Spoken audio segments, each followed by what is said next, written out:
It is said that in the final days of planet Earth, everyone had bad dreams.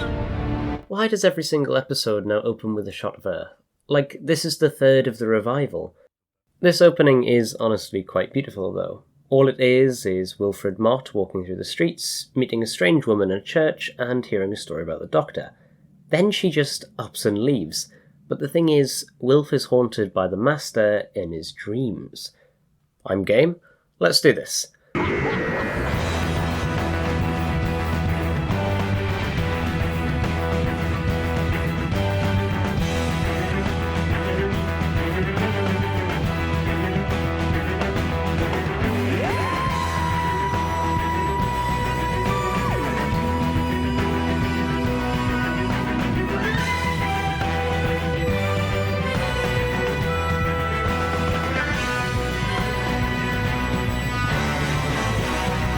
Part 1. Oh, for fuck. Now, sorry. There you are. So, where were we? I was summoned, wasn't I? For a bit of context, this is the end of the 10th Doctor's special series, lasting just over a year and basically just being holiday stamps. In the previous episode, the Doctor takes a rather dark turn and just declares himself the ruler of time, the Time Lord Victorious. A plot line that just goes nowhere unless you pay over £100 for a multimedia series 10 years later. But never mind. So the Doctor has been putting off his death, just travelling about since he feels like it. Better lock the TARDIS. See? Like a car. I locked it like a car. That's quite cool. Eventually he decides it's time, so meets with Ood Sigma at the Ood Sphere, who gets Brian Cox to show him a prophecy. Not that Brian Cox. There we go. These prophecies just act as a recap of the Series 3 finale, but with DLC, because some woman who we have never seen before nicked his ring. Somehow a group of women called the Cult of Saxon somehow remember the year that never was, because he prepared for that eventuality. Apparently. For some reason, they have a massive hard-on for old Harry. No one knows who Harold Saxon was in the secret books of Saxon. So because Lucy Saxon, by the way, take a shot every time Saxon is said, kissed him like a year ago, she still holds his DNA on her lips, which is a tad bit ridiculous. Using the cult's life energy, there he is, completely naked. But Lucy has a plan, you see. She knew this was going to happen, so apparently they also prepared for it. One of the cult was a traitor, so he's seemingly killed by an anti-serum. You will obey me! Till death do us part, Harry! Spoilers, he's not. Couldn't you have gone back a bit earlier? I mean, it was just last night. Now we have to look at this horrid CGI building. At least his inability to pilot the TARDIS is consistent in this story. Can we get to something fun? This is getting boring. Here we go.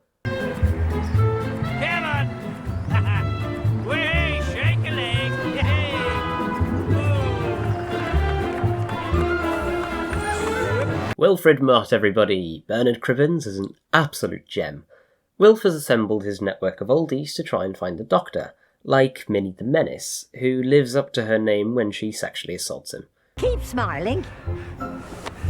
Is that your hand, Minnie? Good boy. Who thought this was a good idea?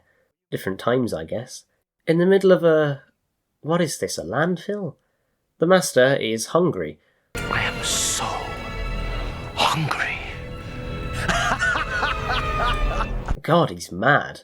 He's also so hungry that he eats 2 homeless people.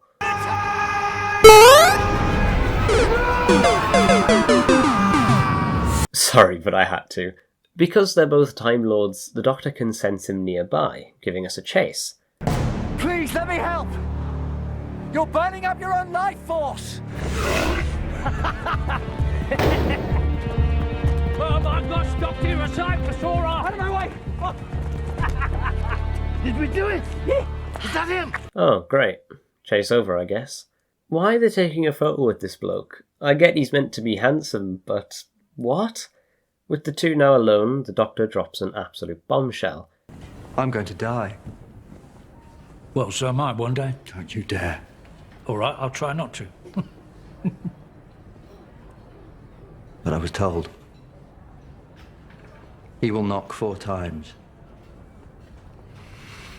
That was a prophecy. As good as this scene is, and it is, truly, it's beautiful, it really takes it out of the story. It's like in Remembrance with the cafe, but Remembrance isn't just full of jokes at the beginning. Now at night, we finally have our confrontation.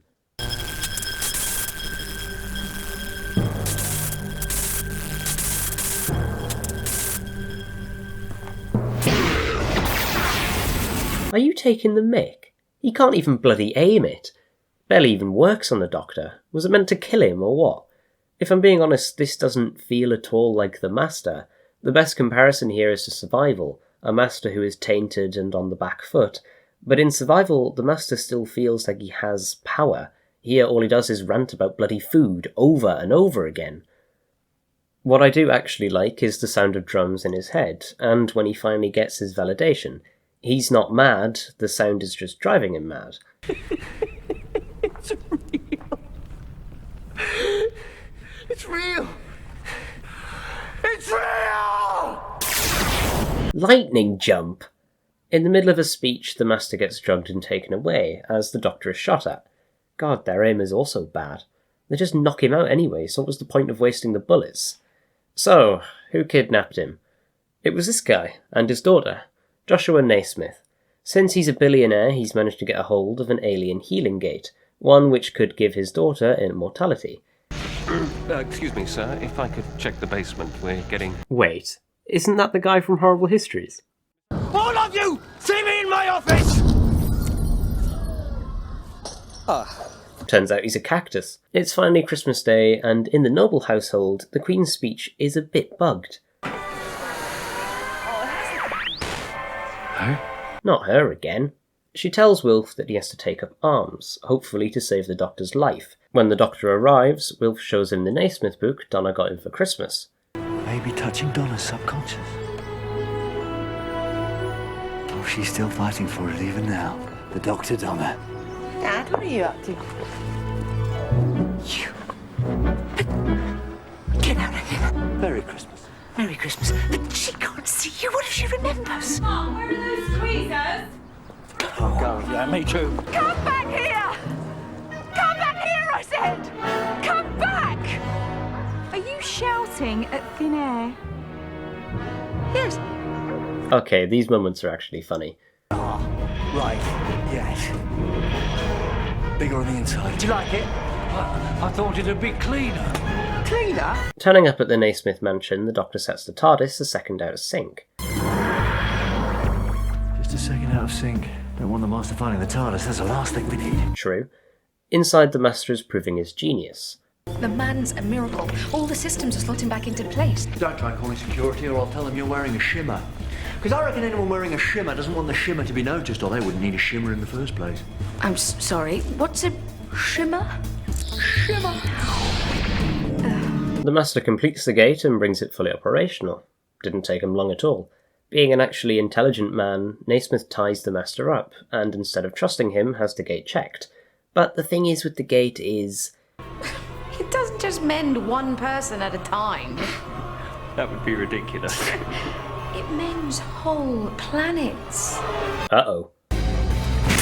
Double uh-oh. With the gate now under his control, the Master releases his full power. He's affecting the entire human race. Except Donna and Wilf, that is. Every single human is mended to become him. Literally him. The wave is actually his face. A nice little detail there if you could actually spot it. But the Master is everyone. Oh, I'm sorry, are you talking to me? Or to me? Or to me? Or to me? Or to us. Breaking news. I'm everyone. He's president. He's Chinese. He's in the street. Literally everyone. I can't believe he actually did it. And it would have been impossible to do so if Lucy didn't go and, air quotes, weaken him. But as big as his plan seems, and yeah, it feels big, he's not the true villain, as our mystery narrator is revealed. This day was the day upon which the whole of creation would change forever. This was the day the Time Lords returned. For Gallifrey! For victory! For victory! For the end of time itself! For the end of time itself! The Time Lords have returned. Basically every single RTD finale brings back a classic monster or villain and shakes them up. Series 1, the Dalek Emperor. Series 2, the Cybermen. Well, kind of. Series 3, the Master. Series 4, Davros. And now the Time Lords, to whom the Time War isn't doing many favours. It's crazy that this episode is technically the first time we actually get to see the Time War and its effects, and also Rassilon, the fabled founder and Lord President of Gallifrey, a man who really carries an imposing presence as everyone on the High Council fears him. I mean, everyone would. Look at what happens if you turn against him or give your own opinion. Isn't it better to end it at last? Thank you for your opinion. I will not die! Do you hear me? Alright mate, steady on. So Timothy Dalton is our true villain, and getting an actor of his calibre was perfect to play the role. Apparently Patrick Stewart was offered it, but I can't really imagine him being able to play such a life-mad and angry character. On the High Council is this woman, who is some sort of soothsayer. She keeps scribbling prophecies, and one tells of 2 survivors beyond the last day of the Time War, locked in an eternal battle. The Doctor and the Master. Yeah, I think that's implied. Back on Earth, since the Master is literally everyone, he's a little surprised.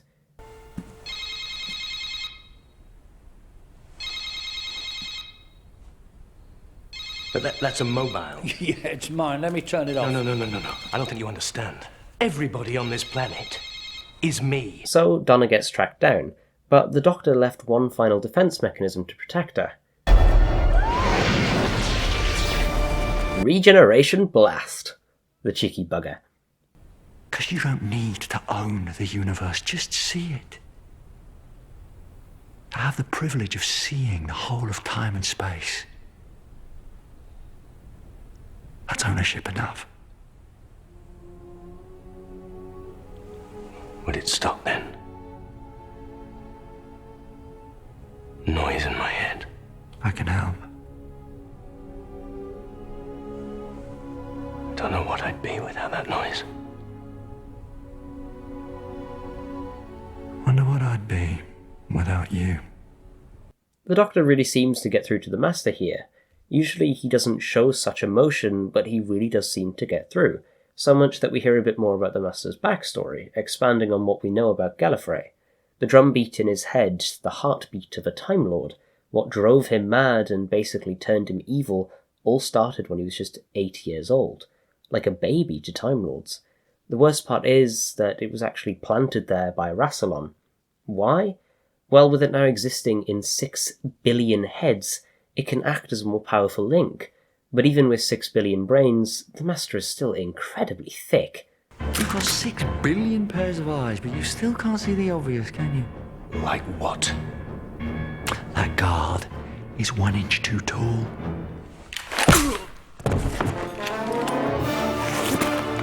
Oh my God, I hit him. I've never hit anyone in my life. Well, come on! God bless the cactuses. That's cacti. That's racist. And we're back to comedy. Heartfelt New Year fun. No, get me out. No, don't. Not the stairs! Escaping in the nick of time, they make it back to the Vinvochi's ship, which looks very like a crap starbug. So they can't be detected by the Master Race, the Doctor essentially kills the ship, which someone is not very happy about. Thanks to you. You idiot! Calm down, love. At least Wilf is more optimistic. Yeah, I know you, though, but you've got a plan, haven't you? Hey? Come on. You've always got a trick up your sleeve. With all of the Master Race's heads together, they find the drumbeat. The sound is tangible. Sorry, hold on. Say that again? The sound is tangible. The sound is tangible, tangible, tangible, tangible. You can't touch a bloody sound! Because of the time lock, the drum beat is not enough for the Time Lords to return, so Rassilon throws a diamond, a white point star, into his hologram, allowing it to break through the time lock and arrive on Earth. Somehow. Time Lord science, I guess. Back on the ship, Wilf and the Doctor have another heart-to-heart. Davies is really loving them at the moment. But honestly, it's the best part of these episodes. Just hearing two old men speaking of war and age and this. I'd be proud. Of what? If you were my dad. Oh, come on, don't start. Absolutely beautiful raw emotion on display. Tennant and Cribbins are two actors that just get each other in every scene. They don't just bounce off each other, they soar. Then kill him first. And that's how the Master started.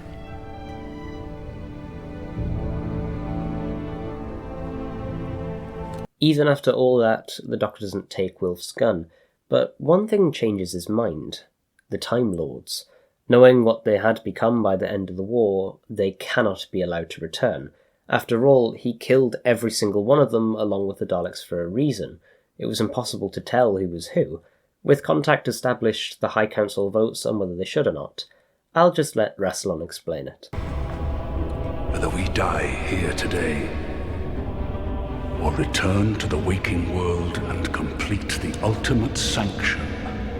For this is the hour when either Gallifrey falls, or Gallifrey rises!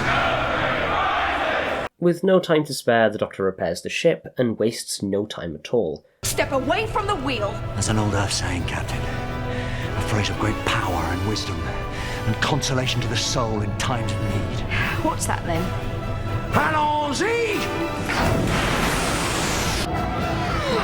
How awesome is this? The 10th Doctor piloting Starbug while getting chased by missiles. The entire planet's missiles.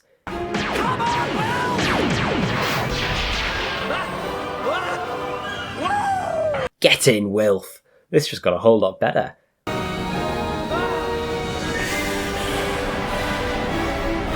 No way did he just jump off the ship.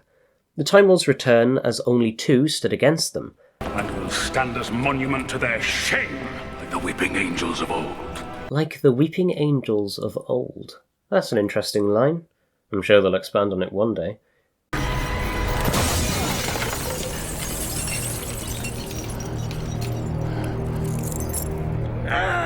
What an entrance. Surprised he's not just dead from that, or every bone shattered in his body. Now the Time Lords are back, the Master can transplant himself into every single Time Lord as well.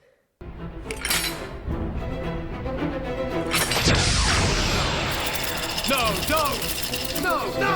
stop it! No! Never mind. Rassilon is just too powerful, I guess. Now everyone will be wondering where the last Aegis went, and why that big burning planet is in the sky. I don't know why you're all running. It's a big bloody planet. Where are you going to go? Space? In the nick of time, Wilf arrives and saves a man from the radiation chamber, meaning he's now locked in. You weren't there in the final days of the war. You never saw what was born. But if the time lock's broken, then everything's coming through. Not just the Daleks, but the Skaro degradations. The horde of travesties. The nightmare child. The could-have-been king with his army of meanwhiles and never word. The war turned into hell. The Time War really is something that is better heard and not shown, as there's no way we could ever comprehend that. So the Time Lords plan to initiate the final sanction, ending time itself, but they will ascend to become creatures of pure consciousness, free of time, essentially like the Great Intelligence. But not with the Master. Lord President, let me ascend into glory! You are diseased, albeit a disease of our own making. No more.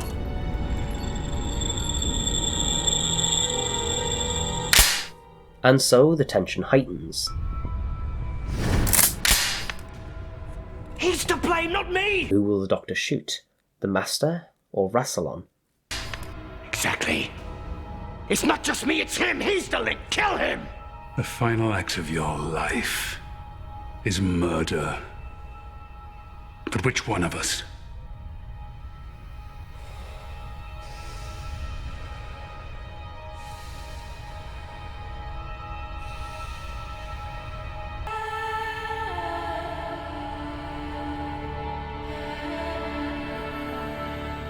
And so she is revealed, a Time Lord all along, giving him the power to see what he has to do.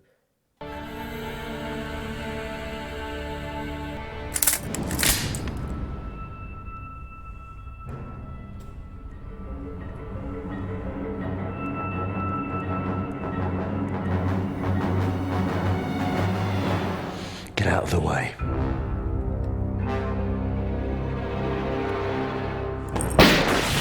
And so the link is broken. Rassilon is thrown back into the Time War, with the Master saving the Doctor for once. Poetic.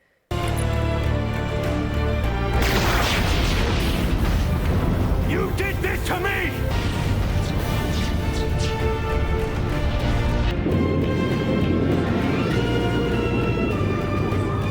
The day is saved, and the Doctor didn't die in the end. He will knock 4 times. A sentiment that has been repeated over and over again, and who else but Wilf? The nuclear bolt inside has gone critical, and the chamber is about to be flooded by radiation. Even though Wilf says he wants to be left, because the Doctor is more important, the Doctor is just an absolute dick about it. You had to go and get stuck, oh yes. 'Cause that's who you are, Wilfred. You were always this. Waiting for me all this time. Oh, really? Just leave me. I'm an old man, Doctor. I've had my time. Well, exactly. Look at you. Not remotely important. You're acting like a child. Just save him, for God's sake. You can regenerate and he can't. At least his tantrum doesn't last long. Wilfred. It's my honor. Better be quick. 3, 2, 1. And so the 10th Doctor dies there and then. Writhing in pain from the radiation, the regeneration process has begun. You've got some battle scars there.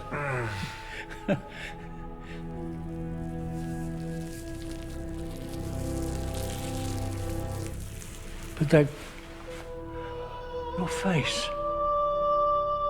How did you do that?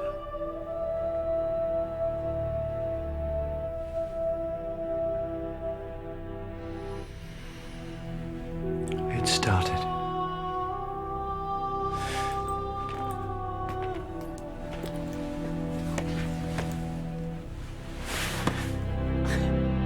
Time for one last montage. The Doctor drops off Wilf and goes on one final adventure, one last hurrah. 15 minutes left dedicated to it. First up, Martha and Mickey, who are married, and I send for 2 lovely characters, to be honest.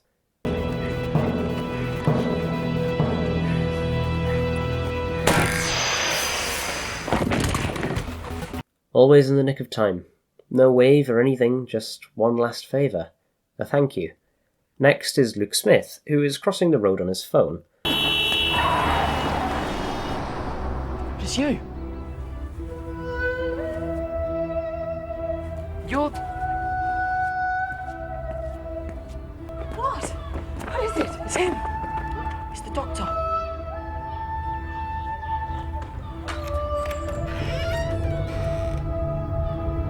One last thank you for Sarah Jane, saving her son. Third is the ever so wonderful Captain Jack, who is currently inside of the Doctor Who costume department. They pulled out everything they had here. Passing him a note, the Doctor gets Jack a date, with Alonzo of all people.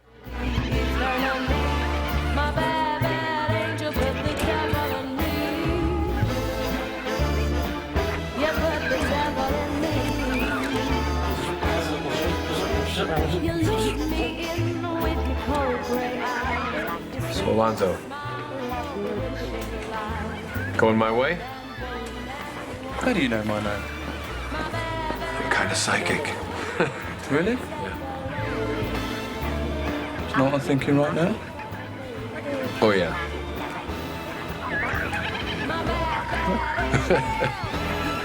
Never fails to make me laugh. Fourth, we have Verity Newman, a play on Verity Lambert and Sidney Newman. She's the granddaughter of Joan Redfern from Human Nature, the woman the Doctor loved when he was human. Not exactly a goodbye, but closure at the most. Fifth, Donna and Wilf, at her wedding of all places. Yeah, and here you are. Hey, same old face. Didn't I tell you you'd be all right? Oh, they've arrested Mr. Naismith. It was on the news. Crimes undisclosed, and his daughter, both of them locked up. Yeah, but I keep thinking, Doctor, there's one thing you never told me. That woman, who was she? Yeah, that's what I'm wondering as well. Who actually was she? I just wanted to give you this. Wedding present. Thing is, I never carry money, so I just popped back in time, borrowed £1 off a really lovely man. Geoffrey Noble, his name was. Have it, he said. Have that on me. Nice, but I guess we'll never find out. Right, what did he get her with the £1? A lottery ticket? What a cheap present. Who was that? Still, you never know. It's a triple rollover this week. I might get lucky. Oh, it's definitely a winning one. And finally, last but most certainly not least, New Year's Day 2005. Jackie and Rose. A true final goodbye. What year is this? Blimey, how much have you had? 2005, January the 1st. 2005. Tell you what.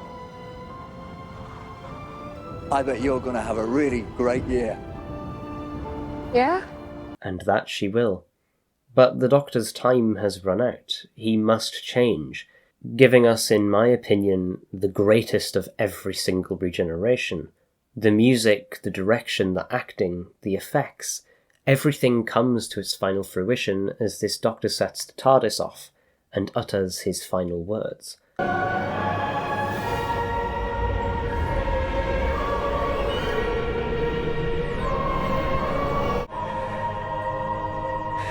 I don't want to go.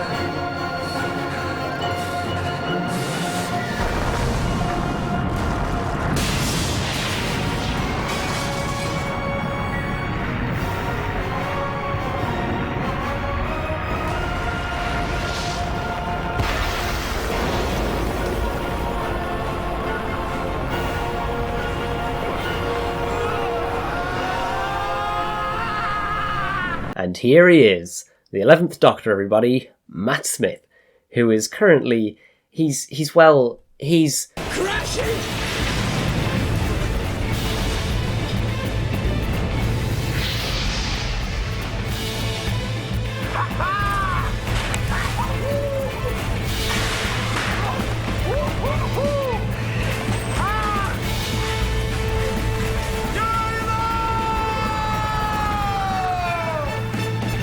already whipping out the new catchphrase. That's bold.